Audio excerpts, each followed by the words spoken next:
Hi നമസ്കാരം. പിണറായിയെ നിലയ്ക്ക് നിർത്താൻ CPM മുഖ്യന്റെ ഡിക്ഷണറി കത്തിക്കാൻ നേതാക്കൾ കച്ചകെട്ടി ഇറങ്ങി.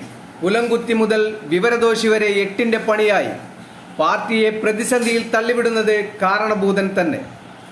പിണറായി എവിടെയൊക്കെ ചെന്ന് വാ തുറന്നിട്ടുണ്ടോ അവിടെയെല്ലാം CPMന്റെ തല തെറിച്ചിട്ടുണ്ട്. ഇനി വാ തുറന്ന് വലിയ വർത്തമാനം പറഞ്ഞാൽ തൂക്കി പുറത്തിടും എന്നാണ് പാർട്ടിയുടെ തീരുമാനം. പിണറായിസം ചുരുട്ടിക്കൂട്ടി മൂലയിൽ ഒതുക്കാൻ തന്നെയാണ് CPMന്റെ ഒരു കൂട്ടരുടെ തീരുമാനം. പിണറായിക്ക് പ്രത്യേക ഡിക്ഷണറി ഉണ്ട്. അതിലെ പ്രയോഗങ്ങൾ മൂപ്പര് എവിടെ കൊണ്ട് ഇറക്കി വെച്ചാലും CPM തോൽക്കും. അത് നിലവിലുള്ള കാര്യമാണ്.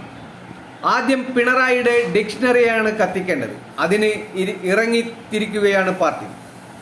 ആരും വിമർശനത്തിന് അതീതമല്ലെന്ന് നാഴികക്ക് 40 വട്ടം മേനി പറയുമ്പോഴും ഈ പറഞ്ഞ കാര്യം തനിക്ക് ബാധകമല്ലെന്ന മട്ടാണ് പിണറായി. പാർട്ടി പ്രതിസന്ധി ഘട്ടങ്ങളിൽ വന്നപ്പോഴൊക്കെ അതിന്റെ കാരണഭൂതനായി പിണറായി ഉണ്ടാകാറുണ്ടെന്നതാണ് വസ്തുത. പിണറായിയുടെ ഭാഷാ പ്രയോഗം തന്നെയാണ് ഇതിന് കാരണവും.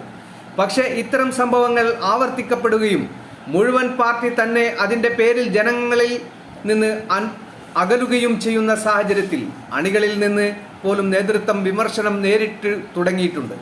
പാർട്ടിയുടെ ഏറ്റവും വലിയ ശക്തിയായി എന്നും പറയുന്ന അണികളുടെ ചോദ്യങ്ങൾക്ക് ഉത്തരമില്ല. മേൽഘടകങ്ങളും കുഴങ്ങുകയാണ്.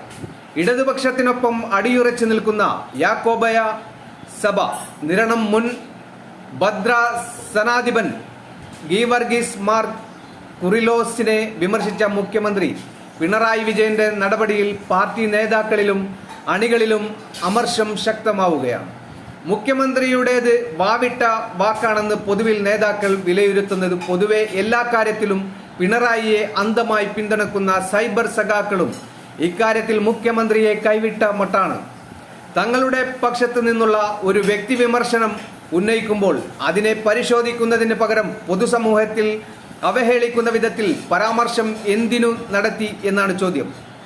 കുലംകുത്തികൾ കടക്കുപുറത്ത് എന്നാണ് പിണറായിയുടെ വാവിട്ട വാക്കിന്റെ നിര തന്നെ.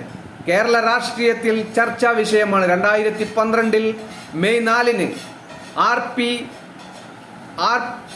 MP നേതാവ് DP ചന്ദ്രശേഖരൻ കൊല ചെയ്യപ്പെട്ടപ്പോൾ അന്നത്തെ CPM സംസ്ഥാന സെക്രട്ടറി ആയിരുന്ന പിണറായി വിജയൻ തന്റെ അണികളെ അഭിസംബോധനം ചെയ്തു സംസാരിക്കുമ്പോഴായിരുന്നു കുലംകുത്തികൾ എന്നും കുലംകുത്തികൾ തന്നെ എന്നു പ്രയോഗം. അതോടെ കേരള രാഷ്ട്രീയത്തിലെ ഒഴിച്ചുകൂടാവാനാവാത്ത പദമായി മാറി കുലംകുത്തി എന്നത്.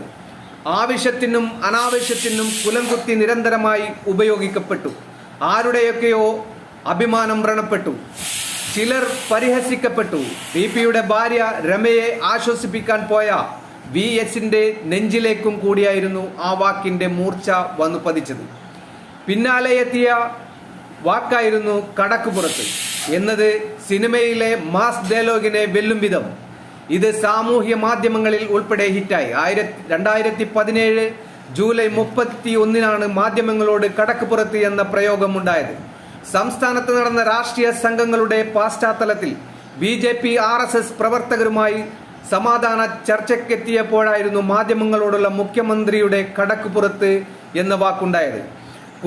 കുലംകുത്തി എന്ന തന്നെ ഈ വാക്കും അവസരോചിതമായും അല്ലാതെയും അർത്ഥം നോക്കിയും നോക്കാതെയും ആളുകൾ ഏറ്റെടുത്ത് പ്രയോഗിച്ചു. പരനാറി പ്രയോഗത്തിന്റെ ദുർഗന്ധം ഇതുവരെ മാറിയിട്ടില്ല. രാഷ്ട്രീയ നിലപാടുമായി യോജിക്കാൻ പറ്റില്ലെന്നും പറഞ്ഞ് പാർട്ടി വിട്ടുപോയ NK പ്രേമചന്ദ്രനെ ഉന്നം വെച്ചുകൊണ്ട് നടത്തിയ പരനാറി പ്രയോഗവും പിണറായിയുടേതായ അക്കൗണ്ടിലുള്ളതാണ്. പരനാറി എന്നാൽ അന്യർക്ക് ദുർഗന്ധം വമിക്കുന്നവൻ എന്നാണ്. മറ്റൊരു വിവാദ വാക്കായിരുന്നു നികൃഷ്ടജീവി എന്ന പ്രയോഗം. താമരശ്ശേരി ബിഷപ്പിനു നേർക്കായിരുന്നു ഈ ആസ്ത്രപ്രയോഗം. 2007 തിരുവമ്പാടി MLA മത്തായി ചാക്കോയുടെ മരണവും അന്ത്യഭൂതാശ വിവാദവുമായി ബന്ധപ്പെട്ടാണ് പിണറായി നികൃഷ്ടജീവി പ്രയോഗം നടത്തിയത്. 2013 ഡിസംബറിൽ 7 താമരശ്ശേരി രൂപതയിൽ നേരിട്ട് കൂടിക്കാഴ്ച നടത്തിയാണ് ആ പിണക്കം തീർത്തത്. മേൽപ്പറഞ്ഞ വാക്കുകൾ ഒക്കെ അമർഷത്തിൽ നിന്നുണ്ടായതാണെങ്കിൽ എതിരഭിപ്രായക്കാരെ ട്രോളാനും പിണറായിക്ക് സാധിച്ചിരുന്നു. അങ്ങനെ ഹിറ്റടിച്ച വാക്കായിരുന്നു ഒക്കച്ചങ്ങായി. 2018 നവംബർ 20 ശബരിമല വിഷയത്തിൽ കോൺഗ്രസ് പാർട്ടിയുടെ നിലപാടിനെ പിണറായി ട്രോളിയത് ഈ വാക്കുപയോഗിച്ചായിരുന്നു. കോൺഗ്രസുകാർ BJPയുടെ ഒക്കച്ചങ്ങായി ആയി നടക്കുകയാണല്ലോ എന്നായിരുന്നു മുഖ്യമന്ത്രിയുടെ പ്രസ്താവന. ഒക്കച്ചങ്ങായി എന്നത് ഉത്തര കേരളത്തിൽ കല്യാണ ചടങ്ങുമായി ബന്ധപ്പെട്ട പദമാണ്. തലശ്ശേരി, പാനൂർ പ്രദേശങ്ങളിലാണ് പൊതുവായി ഈ പ്രയോഗം കണ്ടുവരുന്നത്. വിവാഹത്തിന് പോകുമ്പോൾ വരനൊപ്പം അനുഗമിക്കുന്ന ഒരു ഉറ്റ സുഹൃത്തു കൂടി ഉണ്ടാകും. ആ കൂട്ടുകാരനെയാണ് ഇങ്ങനെ വിശേഷിപ്പിക്കുക. മറ്റു സുഹൃത്തുക്കളെക്കാൾ കൂടുതൽ സ്വാതന്ത്ര്യവും അധികാരവും ഒക്കച്ചങ്ങായിക്ക് ഉള്ളതാണ്. ശബരിമല വിഷയത്തിൽ BJPയുടെ ഒക്കച്ചങ്ങായിയായാണ് കോൺഗ്രസ് എന്ന് പ്രസ്താവിച്ചതിലൂടെ കേരളത്തിലെ കക്ഷി രാഷ്ട്രീയത്തിന്റെ അന്തർധാരയെയാണ് മുഖ്യമന്ത്രി പരിഹസിച്ചു കാട്ടിയത്.